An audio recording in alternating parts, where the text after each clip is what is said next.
Assalamualaikum warahmatullahi wabarakatuh. Kembali lagi dengan kami di podcast Lensa Santri, ngobrol ala santri. Nah, kali ini kita kedatangan tamu spesial nih, yang kebetulan beliau ini mengemban amanah kepala sekolah di Madrasah Sanawiyah kali ini, di tahun ini ya, di ajaran ini, yaitu Bapak Miftahul Bari SPD. Assalamualaikum Bapak. Waalaikumsalam. Gimana kabarnya Pak? Alhamdulillah, untuk kabar hari ini sehat walafiat. Alhamdulillah. Barusan kesibukannya apa aja Pak? Untuk hari ini MTS itu ada beberapa kegiatan, salah satunya adalah kegiatan entrepreneur. Kegiatan apa Pak? Untuk hari Sabtu kegiatan di MTS Hidayatullah itu ada beberapa kegiatan yang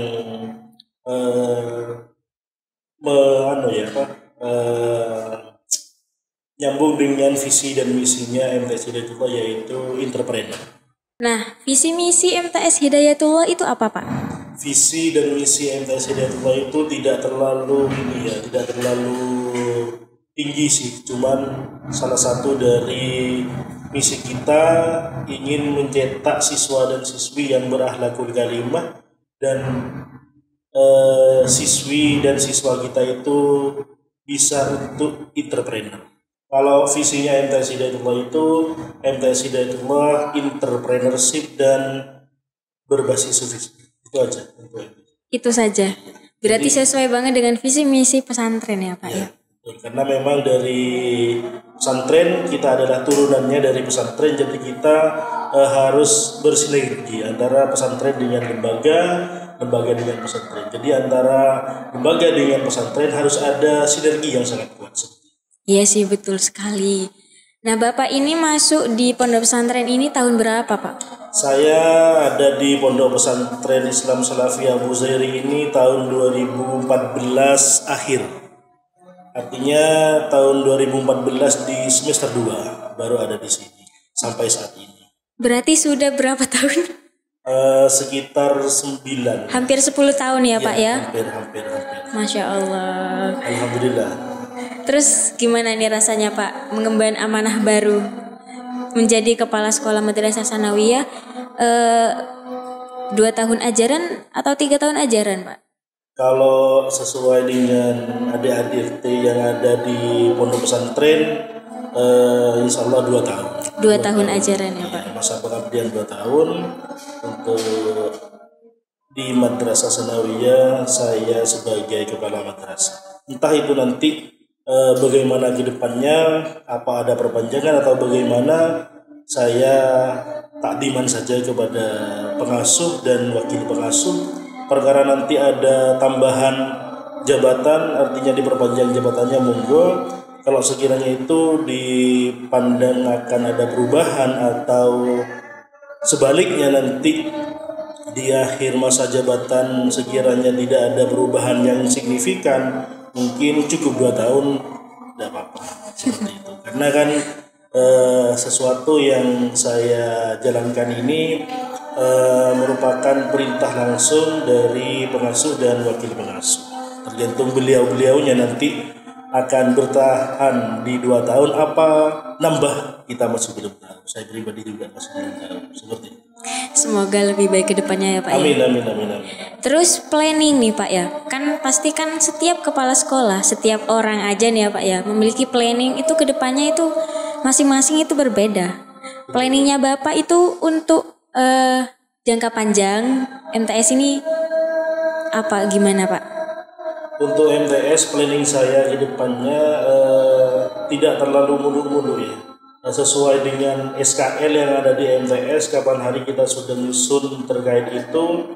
Salah satu dari program kita ke depannya jangka panjangnya adalah saya ingin mencetak siswi dan siswi yang Al-Qurani. Terus salah satunya adalah tambahannya bisa mimpin tahlil dan sebagainya.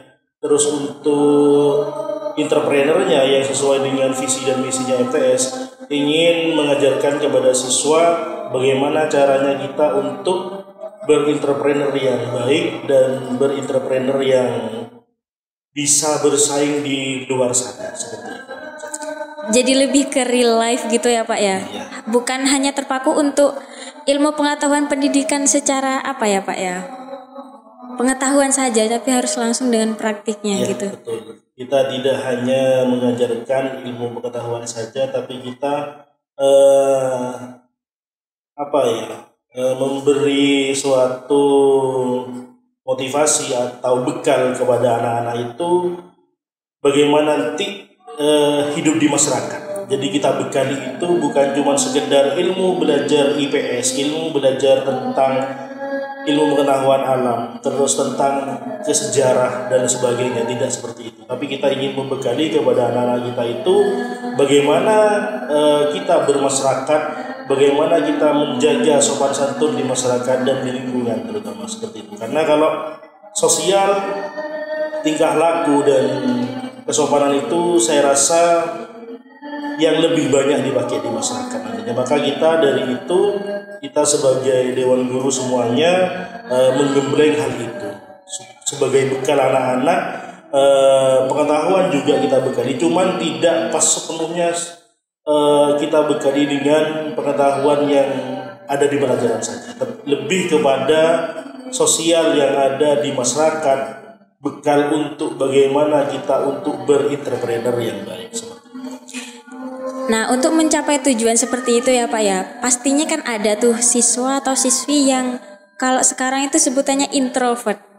Pemalu itu introvert kan ya Pak ya. Ada yang ekstrovert, ada yang introvert. Nah, caranya kepala sekolah ataupun wali kelas ini untuk menghadapi anak yang introvert itu gimana Pak? Untuk itu kita sudah ada rencana lain terkait hal itu, karena di MTS itu ada beberapa siswa yang memang sudah masuk kategori introvert dan introvert. Saya memfungsikan wali kelas. Wali kelas itu memang betul-betul didoktrin oleh kita semua Dewan Guru, artinya untuk mengembangkan hal-hal itu menjadi minim sekali. Meskipun ada, tapi kita minimalisir.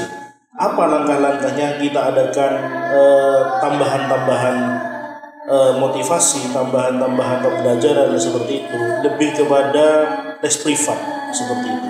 Cara pengajarannya juga akan kita bedakan dengan siswa dan siswi yang lain yang tidak sama dengan mereka.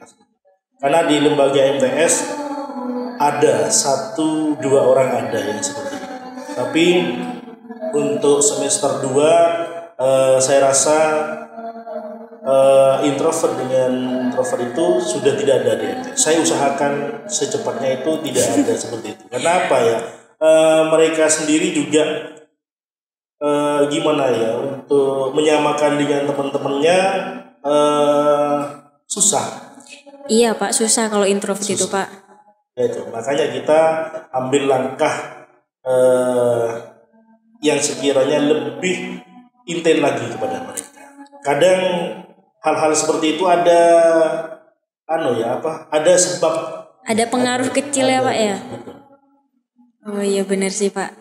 Apalagi saya pernah mengalami itu introvert ya Pak ya. Memang harus ada dorongan untuk lebih percaya diri, menampilkan diri gitu loh Pak.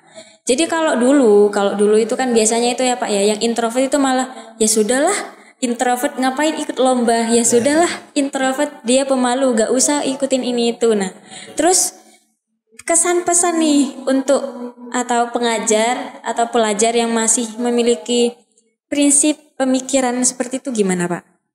Untuk hal-hal yang seperti itu, pesan saya, kita jangan merasa kecil hati ataupun kita merasa tidak memiliki kemampuan yang sama dengan hal yang lainnya. Karena sugesti yang seperti itu kita harus kita hilangkan. Hal-hal yang seperti itu kita meminimalisir, dan kita ada cara-cara tersendiri untuk mengembangkan sugesti-sugesti yang seperti itu menjadi hal-hal positifnya. Salah satu kita kembangkan di ekstra. Salah satunya adalah ekstra pramuka, karena di kepramukaan itu menjadi salah satu ekstra yang merupakan pembentukan karakter. dari itu kita bisa menghilangkan semua rasa-rasa yang sugestinya tidak bisa menyamakan kemampuannya dengan orang lain.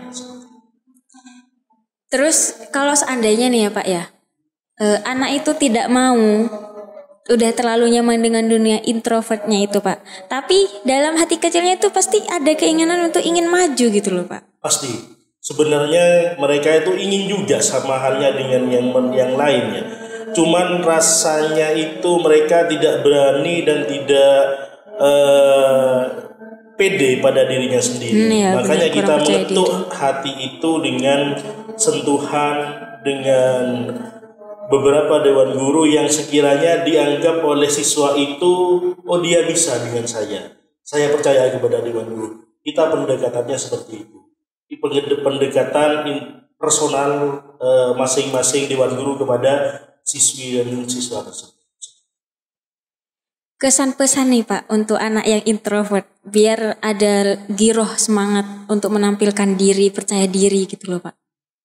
Pesan saya untuk anak-anak yang seperti itu ya, jangan berkecil hati, terus gali kemampuan kalian yang masih belum nampak saat ini, terus gali apa yang kalian inginkan dan apa yang kalian cita-citakan. Kalian harus mampu dan bisa seperti yang lainnya. Ya alhamdulillah sudah terjawab ya untuk anak-anak introvert. Jadi jangan terlalu berkecil hati ya. Kalian sebenarnya punya kemampuan juga ya Pak ya. Betul, kemampuan ya. Ya terima kasih ya Pak ya sebelumnya sudah menyempatkan waktu jenengan yang berharga sekali. Mungkin lain waktu kita akan Mungkin lain waktu kita akan sering berbincang lagi di podcast ini. Siap. Yang penting nanti masih ada kesempatan untuk bertemu lagi. Mudah-mudahan bisa lebih banyak lagi bikin-bikin. Ya, sharing-sharingnya ya Pak ya. Ya, terima kasih ya Pak ya untuk waktunya. Sekian dari kami. Assalamualaikum warahmatullahi wabarakatuh. Waalaikumsalam.